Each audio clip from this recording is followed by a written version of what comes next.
Tahun 1260, kegelapan menyelimuti dunia Islam. Pasukan Mongol yang haus kekuasaan telah merajalela, menghancurkan kota-kota dan membantai penduduk. Kekhalifahan Abbasiyah runtuh, dan Mesir berada di ambang kehancuran.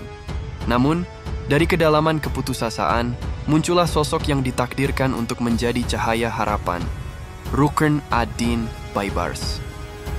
Kisah hidup Rukn ad-Din Baibars adalah kisah tentang perjuangan, keteguhan, dan kebangkitan dari keterpurukan. Baibars bukanlah bangsawan kelahiran tinggi. Ia lahir sebagai budak Kipchak, lahir sekitar tahun 1223 di wilayah Kipchak, Asia Tengah. Baibars kecil mengalami masa-masa sulit sebagai budak. Ia ditangkap dan diperdagangkan, akhirnya sampai ke Mesir dan menjadi budak Mamluk, pasukan elit kavaleri Mesir. Meskipun awalnya hanya budak, Baibars muda memiliki semangat yang membara dan tekad yang kuat. Ia tak kenal lelah berlatih keterampilan fisik dan strategi perang. Keuletannya berlatih serta kecerdasannya yang tajam membuat kemampuannya menonjol di antara para Mamluk lainnya.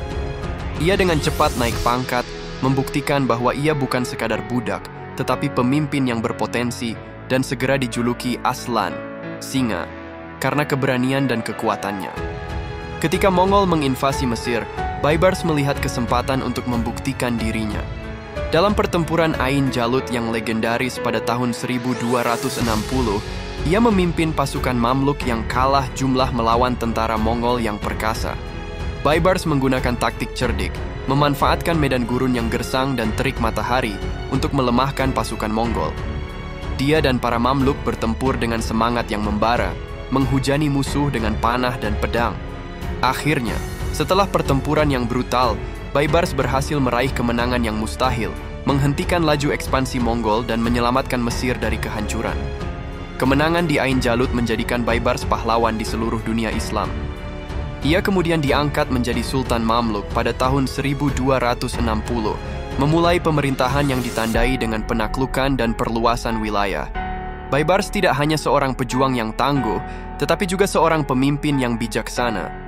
Ia membangun kembali ekonomi Mesir, memperkuat militer, dan mempersatukan umat Islam melawan ancaman Mongol.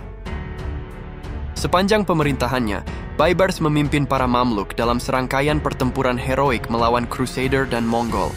Ia merebut benteng-benteng Crusader yang strategis seperti Antioquia dan Tripoli, mengembalikan kendali atas Yerusalem, dan bahkan berani menyerang ibu kota Mongol di Baghdad. Setiap kemenangan memperkuat reputasinya sebagai sosok pahlawan yang tak kenal takut dan selalu menang. Baibars tidak hanya seorang ahli strategi militer yang brilian, tetapi juga seorang diplomat yang ulung. Ia menjalin aliansi dengan kekuatan lain di wilayah tersebut, termasuk Bizantium dan Golden Horde, untuk memperkuat posisinya melawan musuh-musuhnya.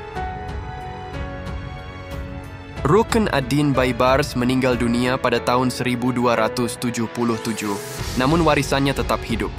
Ia dikenang sebagai salah satu pemimpin terhebat dalam sejarah Islam, sosok yang membela tanah airnya dari penjajah dan menegakkan keadilan. Keberanian, kecerdasan, dan kepemimpinannya yang visioner menginspirasi generasi pemikir dan pejuang selama berabad-abad. Kisahnya terus diceritakan sebagai pengingat bahwa bahkan dari tempat yang paling gelap, dapat muncul pemimpin yang membawa cahaya harapan dan menjadi pahlawan bagi bangsanya. Demikianlah kisah mengagumkan Rukn ad-Din Baibars, dari seorang budak yang akhirnya menjadi Raja Mamluk. Wassalamualaikum warahmatullahi wabarakatuh.